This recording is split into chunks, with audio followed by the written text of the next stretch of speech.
Hello Fiona, first things first, I'm really sorry it took me like a week and a half to get this video up. I have been busy doing this. We open in chapter 4 and she's sitting in her bathtub and the water gets cold and she pulls out the little plug with her toes, and then it says, "Then she sat naked in the empty tub staring at her white wrinkled feet until her butt hurt." And I think that's just the greatest line. This author, such a commanding way with words. One of the main events is she goes to work in the afternoon with someone named Kate, who works in her dad's shop with her. There's rumors going on because, you know, Helen attacked Lucas and stuff. You know, people are gonna be a little bit suspicious, so Kate suggests that Helen doesn't show her face in the shop, and she's like, "Oh, go do inventory, no one will see you." And Helen is grateful and does that. Then it's time to go. Already! Inventory's so much fun, she loses track of time. And so they're on their way out, and then suddenly she sees this blue flash of light, and Kate just gets, like, knocked down, and then this velvet bag is put over Helen's head. The kidnapper is, like, I don't know, got her arm around Helen's neck and is, like, dragging her away. And then Helen is, like, scraping her feet on the ground. I don't know, Helen is super strong and frees herself from the kidnapper, and then the kidnapper runs away, and then she finds Kate, and Kate's unconscious, so she takes her to the hospital. Well, they get Kate a room, and then the doctor asks Helen, "Why don't you have any shoes?"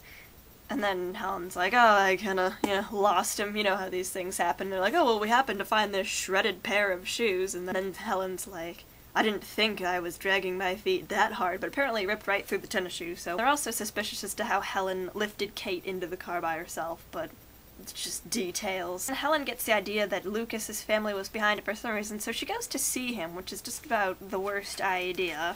She finds Lucas walking around his house. They live like the Cullen family in some secluded forest where no one can ever find them. And she goes up and yells at him, like, "You're following me, you kidnapped me and my friend," and crazy things. And they got this weird sort of squabble where Lucas is informing her and Helen is just being really angry. Helen is seeing what's called Furies, which are the weeping women, and they scream every time Lucas is around, and they hurt her head and make her hallucinate. She doesn't understand, and then they get into this scuffle. She was on top and should have the upper hand, but she had never hit anything, and she could tell from the way that he'd never wasted a movement that he'd been fighting his entire life. Helen felt him do something with his hips, and then he was on top. Her arms were pinned above her head, and her heels were left to scrape uselessly at the ground. She tried to bite his face, but he jerked his head away. If the next line wasn't "lie still or I will kill you," it would be hard to tell if they were actually wrestling or having sex. But anyway, she runs back to her car, like, "Oh my god, Lucas is insane, he almost killed me, I'm seeing Furies," whatever those are. So she goes home, goes to bed, because who knows what time this is. Maybe this is like 3 a.m. or something.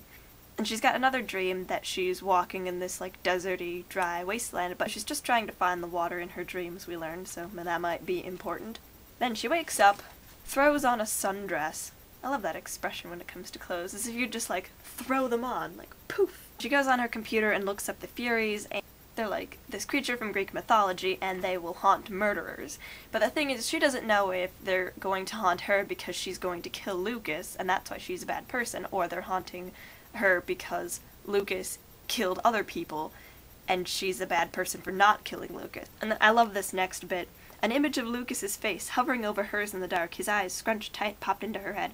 She had to think of a task to distract herself before she started throwing things, so she decided to go grocery shopping. And then she goes to the supermarket, and then she starts seeing the Furies, and she's like, "Oh god, they're there." She hears the whole Delos family from the other aisle or something being like, "Well, we've got to get to her before Lucas loses it." And she's like, "Oh god, get to me, they're gonna kill me," or something. And then Lucas comes around the corner and is like, "You!" And then Helen's like, "No, you!" And Lucas is like, "Why don't you just stay away from me?" And she was like, "I can't just stay inside, I have to buy food or else I'm gonna starve." And Lucas is basically like, "That sounds fine to me."